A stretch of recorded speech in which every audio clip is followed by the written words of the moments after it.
ఒక్కటి మాత్రం నిజం నాన్న, ఆ రామాయణంలో రాముడు సీత లేకుండా బ్రతికాడేమో కానీ ఈ రామచంద్రాపురంలో రాముగాడు సీతామహాలక్ష్మి లేకుండా బ్రతకడు.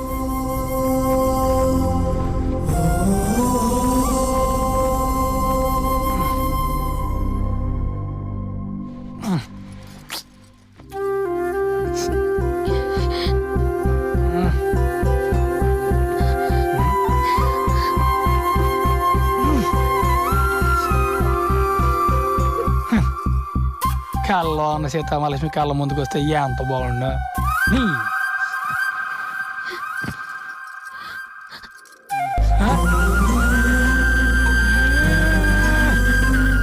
కాలికి తగిలిన నొప్పి కనిపిస్తుంది కానీ కళ్ళ ముందున్న నేను కనిపించట్లేదా? నీకేమైనా పిచ్చా? చచ్చిపోయి ఊరికి అమర ప్రేమికుడు అవుదాం అనుకుంటున్నావా?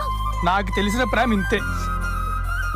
నువ్వు చదివిన స్కూల్లో చదవాలనుకోవడం, నువ్వు ఊరెప్పుడు వస్తావా అని రోజులు లెక్క పెట్టుకోవడం, నీ ముందు మంచివాళ్ళు నటించడం,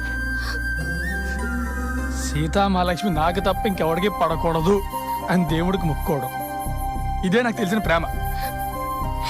కానీ ఇప్పుడు అర్థమవుతుంది, ప్రేమ అనేది గుండెల నుంచి పుట్టేదే కానీ ఇలా గుండెల మీద పచ్చబడి పొడిపించుకుంటే పుట్టేది కాదండి.